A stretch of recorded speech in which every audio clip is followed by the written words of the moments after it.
ETF index mutual funds నేర్చుకుని stock మార్కెట్లో రాణించాలనుకుంటున్నారా? వెంటనే ఈ నెంబర్కి కాల్ చేయండి.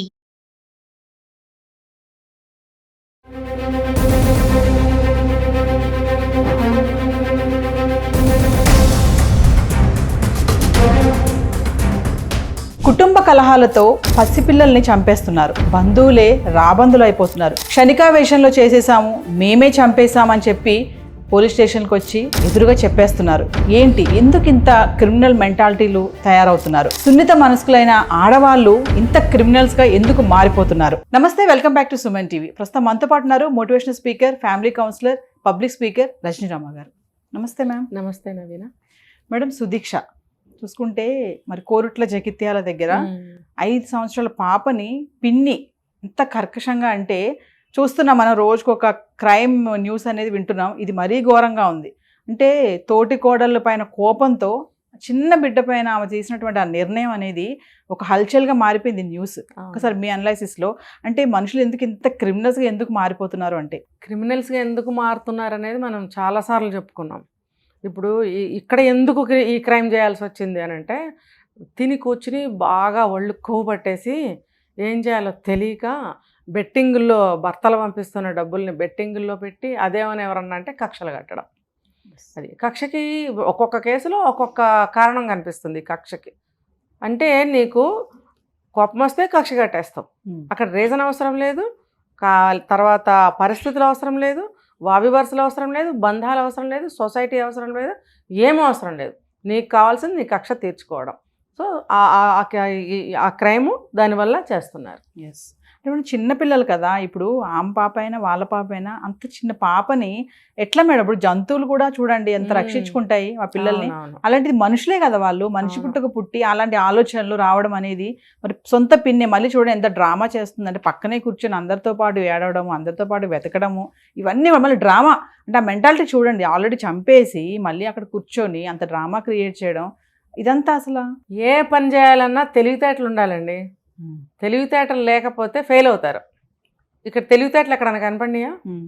ఇప్పుడు కక్ష కట్టింది, చంపేయాలనుకుంది, చంపేసింది. అంటే మనం చాలాసార్లు చెప్పుకున్నాం, ఆ రెండో క్షణంలోనే పోలీసులు వచ్చి నుంచుంటారు, నీకు శిక్ష పోలీసుల రూపంలో ఎదురుగుండా వచ్చి నిలబడుతుంది అనేది తెలుస్తుంది ప్రతి ఒక్కళ్ళకి. కానీ వాళ్ళకి ఏంటంటే సంతృప్తి అనమాట. ఆ కక్ష తీరంగానే సంతృప్తి. అమ్మయ్య, ఏమైతే నాకెందుకు, కక్ష అయితే తీరింది, ఇది జీవితాంతం దీన్ని ఏడిపించవచ్చు, జీవితాంతం ఏడుస్తూ కూర్చుంటుంది, నాకు కావాల్సింది అదే. నన్ను ఇలా బాధ పెడుతుందా, నన్ను ఇలా మాట్లాడుతుందా, అంతే, నా కక్ష తీరిందిగా, ఎందుకు అన్నదానికి సమాధానం చెప్తున్నా. ఇప్పుడు పోలీస్ స్టేషన్లో వాళ్ళు వస్తారు, అరెస్ట్ చేస్తారు, పోలీస్ స్టేషన్లో నుంచోబెడతారు. ఇవి ఎందుకు తెలియటం లేదు మేడం అని మీరు అడుగుతున్నారు. అవన్నీ నాకెందుకు, నాకు కక్ష తీరిందిగా, అంతే. ఆ టైంలో నేను అనుకున్నది జరిగిపోయింది. ఏదైతే నాకేంటి, మగుడు పిల్లలు ఇవన్నీ తర్వాత సంగతే, నన్ను ఇంత బాధ పెట్టింది, నేను కక్ష తీర్చుకోవాలి, అంతే. అంటే మేడం, మనం చాలా వీడియోలో మాట్లాడుకున్నాం కదా, ఆడవాళ్ళు చాలా ఓపిక్గా ఉంటారు, ఆలోచన శక్తి ఎక్కువ ఉంటుంది, సున్నిత మనస్కులు అని అంటారు కదా. మరి ఈ మధ్య కాలంలో చూసుకుంటే లేడీస్ ఎక్కువ ఇలా తయారవుతున్నారు. క్రైమ్స్ బాగా అనమాట. హస్బెండ్ని చంపేయడం కానీ, రిలేషన్షిప్లో ఇలా పిల్లల్ని చంపడం కానీ. అంటే మైండ్ సెట్ అనేది ఎందుకు ఇలా మారిపోతుంది? సోషల్ మీడియా ప్రభావం, మూవీస్, ఇదే అంటారా? సోషల్ మీడియా ప్రభావం మనం వేరే చెప్పక్కర్లేదు. ఇప్పుడు ఇందులో కూడా అదే సోషల్ మీడియా ప్రభావమే. ఇందులో ఏంటంటే బెట్టింగ్లు కట్టడము, 20 లక్షల రూపాయలు పోగొట్టడము, అప్పు చేయడము. ఇక్కడ ఏంటంటే అత్తగారు, 2 కోడళ్ళు, 4 మనవాళ్ళు, అందరూ కలిపి ఉంటున్నారు. 4 ప్లస్ 7 ఇక్కడ ఉంటున్నారు. ముగ్గురు మగవాళ్ళు దుబాయ్ వెళ్ళి సంపాదిస్తున్నారు. అంటే ఆడపిల్లలు ఉన్నారు, కుటుంబ భారము ఇదంతా దృష్టిలో పెట్టుకుని ముసలాయన కూడా పాపం ఈ వయసులో సంపాదించడానికి వెళ్ళాడు. మరి ఆయన కూడా ఇక్కడ ఉండి సుఖపడచ్చు కదా, ఎందుకు కుటుంబం కోసం ఆయన ఎందుకు వెళ్ళినట్టు? ఆ విలువ కానీ ఆ కష్టం కానీ వీళ్ళకి తెలుసా? విధమొహాలకి తిని కూర్చొని ఇంకా వీళ్ళని ఏమని తిట్టాలి? అసలు తిట్టినా కూడా ఏంటి ప్రయోజనం ఏంటి వీళ్ళని? ఇంకా నేనైతే ఇదే చెప్తా, తిని కూర్చుని కొవ్వెక్కి ఒళ్ళు బలిసేసి శుభ్రంగా ఆ డబ్బుల్ని విలాసాలకి, నన్ను అడిగితే ఇది విలాసం. ఇప్పుడు కలిసి వస్తే డబ్బులు వస్తాయి, రాకపోతే వీళ్ళు ఏడుస్తూ కూర్చుంటారు. వస్తాయి వస్తాయి వస్తాయని ఆశతోటి పెట్టడం. ఇట్లా ఆడవాళ్ళు దీని ఒక రకంగా జూదమే. ఇప్పుడు బెట్టింగ్లు కట్టడం ఏంటి? నువ్వు ఒక పిల్లలకి తల్లివి, ఒకళ్ళకి భార్యవి, ఒక ఇంటి కోడలివి, నువ్వు అత్తగారి దగ్గర ఉంటున్నప్పుడు భర్తలు ఇక్కడ లేరు. ఇలా ఉన్నప్పుడు నీ ఫ్యామిలీ, నువ్వు తోటికోడలతో సహకరించి మీ పిల్లల్ని పెంచుకుని ఉన్న ముసలావిడిని, అత్తగారిని కూడా చూసుకుంటూ ఉండాలి. ఇంకొకటి, ఆ అత్తగారు కూడా వీళ్ళని కొంచెం అదుపు చేసి ఉండాల్సింది, లేకపోతే వీళ్ళు వినరేమో, బరి తెగించిపోయారేమో. ఈ బరి తెగించిపోయిన కోడళ్ళని ఏ అత్తగారైనా ఏం చేస్తుంది, ముసలి వయసులో భర్త అక్కడ లేడు ఆవిడకి కూడా, అమ్మో ఈ దెయ్యాలతో నాకెందుకు అనుకుందేమో ఆవిడ, లేకపోతే చెప్పినా వినకపోతే ఏం చేస్తామని సైలెంట్గా కూర్చుందేమో. ఇప్పుడు ఇలా ఇలా ఉంటే వీళ్ళు ఆడవాళ్ళు పిల్లలు ఏ ప్రకారంగా తయారవుతారు. ఇప్పుడు తోటికోడలు కొంచెం నన్ను ఎగతాళిగా హీనంగా చూసింది అని అంటుంది. చూడరా మరి నువ్వు చేసిన పని గొప్ప పనా, ఆవిడ నీకన్నా పెద్దది, తోటికోడలు కొంచెం పెద్దది, మొత్తం ఇంటి భారం ఆవిడే చూసుకుంటుందేమో.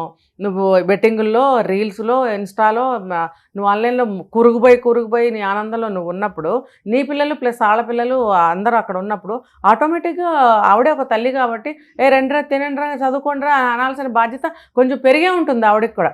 ఆ క్రమంలో ఈ అమ్మాయిని ఏమైనా అనొచ్చు, ఎందుకు అనకూడదు, ఏమ్మా పిల్లల్ని చూసుకో, ఏంటది నువ్వు ఇంత డబ్బు పోగొట్టావు, నీకు బుద్ధి లేదా అని అనరా.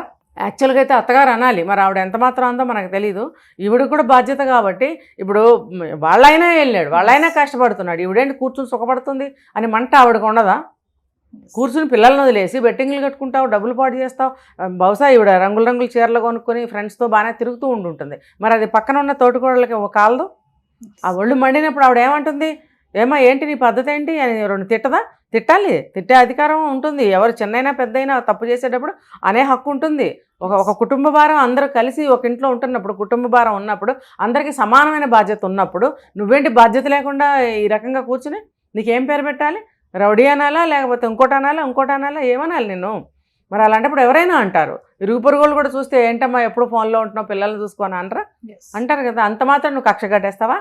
నీ భర్త వెళ్ళాడా, నా భర్త కష్టపడట్లేదా, నా భర్త సంపాదించట్లేదా అన్న వర్షన్ ఉంటుంది ఇలాంటి వాళ్ళకి. అంతేగాని ఆ తోటికోడల వర్షన్ ఏమై ఉంటుంది, భర్తలు వెళ్ళారు, మా భర్త వెళ్ళాడు, నువ్వేమో కూర్చుని సుఖపడుతున్నావు, నేనేమో ఇలాగా కష్టపడుతున్నాను, మంచి చెప్తే నీకు చెవికి ఎక్కట్లేదని ఆమెకు కాలుతుంది. ఈ నా మొగుడేళ్ళు కష్టపడిన నా మొగుడు నాకు డబ్బులు పంపిస్తుంటే ఈవిడికేంటి ఇక్కడ అని ఈవిడికి కాలుతూ ఉంటుంది. ఆ కాలి రగిలి మంటలు వస్తాయన్నమాట. ఆ మంటలు వచ్చినప్పుడు ఆ కక్ష ఎట్లా తీర్చుకోవాలి, దీని సంగతి చూస్తానని చెప్పి ఆ పిల్లని ఇలా చేసింది. ముఖ్యంగా పిల్లలతో కూడా ఒక్కొక్కసారి గొడవలు వస్తాయి. గదుల్లోకి వెళ్ళి ఏదో చిన్న వస్తువు తీసుకోవడమో, ఏదైనా వస్తువు కింద పడేయటమో, లేకపోతే వద్దంటే పిల్లల కోసం ఆటోమేటిక్గా గదిలోకి వెళ్ళటం ఏదో చేస్తారు చిన్నపిల్లలు. ఆ పిల్లలతో కూడా కొన్ని గొడవలు వస్తాయి. అక్కడ ఏం జరిగింది అనేది పర్టికులర్గా తెలియదు. ఇక్కడ అంటే క్షణికావేశంలో నిర్ణయాలు తీసేసుకుంటున్నారు, పగా తీర్చేసుకుంటున్నారు, తర్వాత వచ్చే పరిణామాలు ఏంటి, మరి అరెస్ట్ అవుతారు, దొరకడం అయితే ఖాయం కదా మేడం. ఇప్పుడు ఆమె ఎంత నటించిందంటే ఆల్రెడీ శారీతో చేసినట్టుంది ఆ పని, తర్వాత బ్లడ్ మార్క్లు ఏమున్నాయని చెప్పి మళ్ళీ డ్రెస్ మార్చుకొచ్చి అక్కడ కూర్చొని ఏడుస్తుంది వాళ్ళ మధ్యలో. ఒకసారి కాదు, గంటకోసారి డ్రెస్ మారుస్తుందంట. చాలా ఒరిజినల్గా న్యాచురల్గా తల కొట్టుకొని ఏడవటం, గుండెలు బాదుకుని ఏడవటం, సొంత పిల్లే చనిపోయినట్టుగా అక్కడ నటించడము, తోడుకోడల్ని ఓదార్చడం, పక్కనే కూర్చొని ఇవన్నీ చేయడం, గంటకి మరి మధ్యలో వెళ్ళి డ్రెస్ ఎందుకు మారుస్తుంది. ఇది అనుమానం రాదా ఎవరికైనా. నీకు నిజంగా అంత దుఃఖం ఉంటే నువ్వు లోపలికి వెళ్ళి మాటి డ్రెస్ ఎందుకు మారుస్తున్నావు. నీ అందం అందరూ వచ్చిన వాళ్ళు చూడాలని మారుస్తున్నావా, లేకపోతే దేనికి మారుస్తున్నావు. మరి అది అనుమానాస్పదమే కదా అందరికీ. ఇప్పుడు పోలీసు స్క్వాడ్ కుక్కల్ని తీసుకొచ్చి, స్మెల్లింగ్ డాగ్స్ని తీసుకొచ్చి అక్కడ పెడితే ఎంత 5 నిమిషాల్లో అయిపోయింది కదా. చక్కగా వెళ్ళి అక్కడే నుంచుంది, ఆ కుక్క పట్టుకుంది, అయిపోయాయి. ఇప్పుడు వాళ్ళ స్టైల్లో అక్కడ ఉంటారా, అడిగారు, మరి అడిగితే ఇంకేం వణుకు జ్వరం, ఇంకా చెప్పకేం చేస్తారు, చెప్పేస్తారు. అంటే తెలివి తక్కువ వాళ్ళు అనమాట. నన్ను అడిగితే ఇలా క్రైమ్స్ చేసే ఆడవాళ్ళందరూ నా దృష్టిలో తెలివి తక్కువ వాళ్ళు. ఏదేమైనా మేడం, కుటుంబ కలహాల వల్ల అంటే తోడుకోడళ్ళకి, అక్క చెల్లెలకి, అత్తగారు మా కోడలికో, అన్నా చెల్లెలకు పడకపోతే అనవసరంగా చిన్నపిల్లల్ని టార్గెట్ చేసి వాళ్ళని చంపడం అనేది ఏమాత్రం కూడా కరెక్టే కాదు. ఫైనల్గా ఏం చెప్తారు మేడం? అది విచక్షణ జ్ఞానంతో కూడిన విషయం ఉన్నవినా. వాళ్ళకి బుద్ధి జ్ఞానం, వాళ్ళ పెరిగిన పెరుగుదలలు, వాళ్ళు ఉంటున్న వాతావరణము, ఎవరితో అయితే ఉంటున్నారో వాళ్ళకి వీళ్ళకి పడకపోవడము, మనస్తత్వాలు, సరిపెట్టుకోలేనితనము, మన అనే అనుకోలేకపోవడము, ఇవన్నీ కారణాలు. అండ్ ముందు నా సుఖం, నా ఆనందం, నా లాభం, వీటిలో ఏ ఒక్కటి తేడా వచ్చినా అంతే, అవతల వాళ్ళు ఎవరనేది చూసే ప్రసక్తి లేకుండా ఇప్పుడు తయారైంది సొసైటీ. మరి అది ఎవరికి వాళ్ళకే తెలియాలి. ఇప్పుడు ఇంటింటికి వెళ్ళి మనం చెప్పలేం, మనిషి దగ్గరికి వెళ్ళి ఎవరని చెప్పలేం. వాళ్ళకి బుద్ధి జ్ఞానం ఉండాలి. ఒకవేళ వాళ్ళకే అటువంటి థ్రెట్ ఎప్పుడన్నా వస్తే అని ఒకసారి ఊహించుకోవాలి ప్రతి ఒక్కళ్ళు ఇలా క్రైమ్ చేసేవాళ్ళు. ఇప్పుడు ఎంత విచక్షణ లేకపోయినా అన్నం తింటున్నాడు, నిద్రపోతున్నాడు, లేస్తున్నాడు, మూవీ చూస్తాడు, అప్పటికప్పుడేం చంపడం సావడు కదా, కొంత టైం ఉంటుంది. ఆ టైంలో ఇవన్నీ చేస్తూ ఉన్నప్పుడు ఒక ఆలోచన రాదా, ఇదే పరిస్థితి నాకు వస్తే, లేకపోతే మా అమ్మకు వస్తే, మా అక్కకు వస్తే, మా అన్నకు వస్తే అనే ఆలోచన చేయడా. ఆ ఆలోచన రానివ్వకుండా చేసుకుంటున్నారు వాళ్ళు. ఈ ఆలోచనలోనే ఉంటున్నారు కానీ పక్క ఆలోచనలు వీళ్ళకి రావట్లేదు. ఆ ఆలోచన కనుక చేసినట్టయితే వీళ్ళకి తెలుస్తుంది. ఇంకొకటి ఏంటంటే ఇట్లాంటి వాళ్ళని ఇది చిన్నప్పటి నుంచి ఉంటుందండి వీళ్ళకి మైండ్ సెట్. ఇప్పుడు ఒక ఇంట్లో పుట్టిన 4-3 పిల్లలు ఉంటే ఒకళ్ళు చాలా తేడాగా ఉంటారు.